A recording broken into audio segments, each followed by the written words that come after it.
Hey there, church. LBC Bitesize. It's been a while since we did a Bitesize. We've continued to put material on every Sunday. The sermon from LBC Birmingham goes on each week, but I wanted to do a Bitesize today. Pretty much the same things that I said at a carol service just gone up in Birmingham. I want to put that now into a Bitesize. It's this question of, if God is real, why do bad things happen? You know, the statement where people say there's no God, and if there was a God, why are there starving children in the world? And so now I want to turn that question upside down on its head and take a look at our own lives, take a look at this whole thing about free will, free choice, about us being robots if God intervenes on everything. And so I just want to show you the other side and get you thinking and looking through different lenses for once, because we sit there, we say, if God's real, why do bad things happen? If God's real, why are there children starving in the world? And so let's look at that question first of all. Starving children, why are there so many? Let me throw a question back at you. When was the last time you went to an all-you-can-eat buffet? When was the last time you left half a plate of food and then you threw it in the bin? And obviously it was Christmas time when I was talking this, and a quite obvious one would be your box of celebrations. How many of you just have bounties left in your box and you throw them in the bin? And you're asking the question, why are there starving people in the world? Why are children starving in this world if there's a God? And I just want to ask you, how many all-you-can-eat buffets have you been to?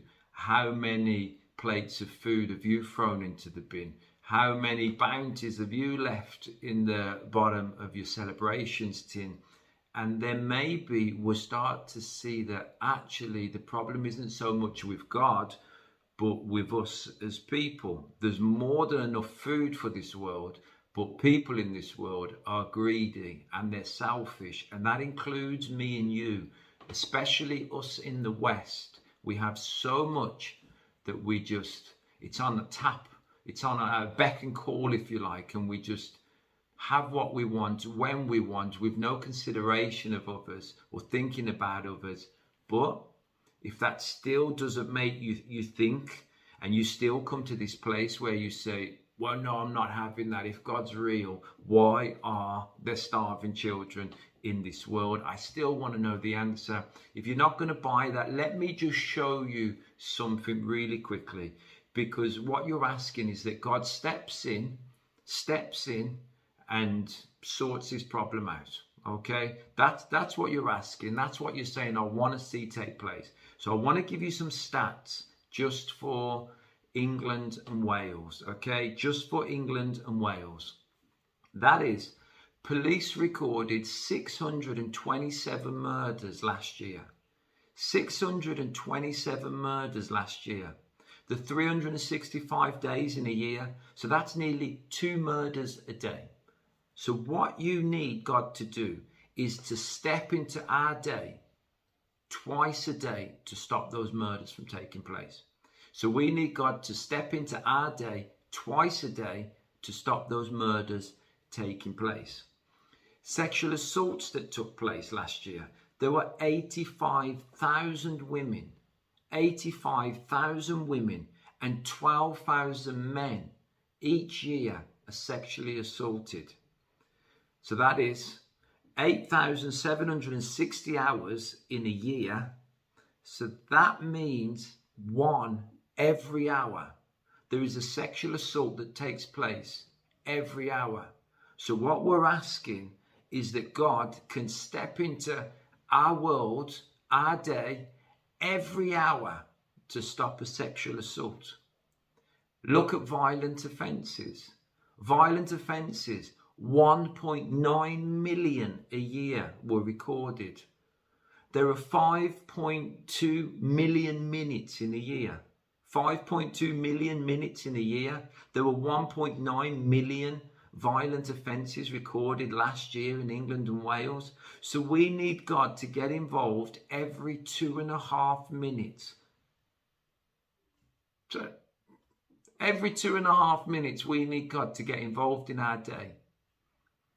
What's going to happen? We're going to have no freedom. We're going to have no free choice. We are just going to be robots. And you need to understand that this is just England and Wales. We haven't even looked at the stats for other countries. This is just England and Wales. In England and Wales, we would need God to jump into our day every 2.5 minutes to stop a violent act from happening. And you say, no, I just asked a question about starving children. Well, that's just one person, because the next person that is violently attacked would say, if God is real, why did he allow me to be attacked? Someone else would say, if God is real, why did my sister get sexually assaulted? Or why was my brother sexually assaulted? If God is real, why did he allow this to happen? And you can keep asking and asking these questions, but those stats alone, just for England and Wales, show that we would need God to get involved in our days every minute.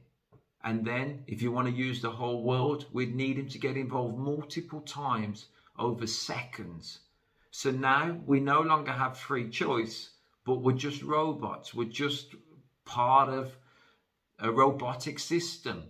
And then you would complain about that you don't have free choice. Remember the vaccine? 50% said, let's have the vaccine. 50% said, no, we're not having it. And the ones that said we're not having it would shout about their freedom. You want freedom, but on the other hand, you want God to step in and stop every cruel act that takes place. The reason why cruel acts take place is because we live in a fallen world. This was never God's intention. God created the heavens and the earth. He populated the earth, starting with Adam and Eve. And then the enemy came in, deceived Eve. They ate from the tree that they were forbidden to, and sin came into the world. From that moment, we now live in a fallen world. God had to give Adam and Eve free choice. Why? Because you need to choose. You need to choose who you love. At the end of the day, if I say to my wife, oh, I love you, you're the only one for me, but she was the only choice in the world, it wouldn't have been much of a choice. It wouldn't have been much of a, wow, he chose me over everyone. It would have been like there was no one else. Well, God gave free choice right in the beginning. Adam, Eve, you can choose to follow me, or you can choose to have free will. With that, sin will come into the world. They chose the wrong choice. Sin came into the world. There are consequences to that. And so we live with those consequences today. But I'm telling you now, if you want God to step in on everything, I promise you the next day you would be complaining, saying we're robots with no free choice. God's given you free choice. And now we have a freedom to choose him or to reject him. I chose, I was going to choose him and follow him. And since I've done that, I've never looked back. He is the way, he is the truth, and he is the life. Each one of us has a freedom and a choice.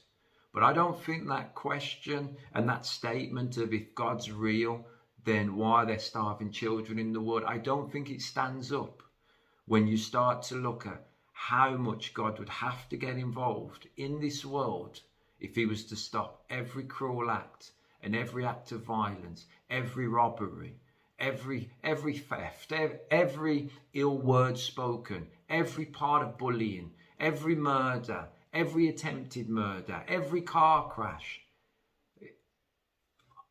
It makes no sense to say God's not real because bad things happen. It makes no sense. It's an easy way. It's an easy excuse to not believe him. But he's still the truth. He's the way, he's the truth, and he's the life. Be blessed, church.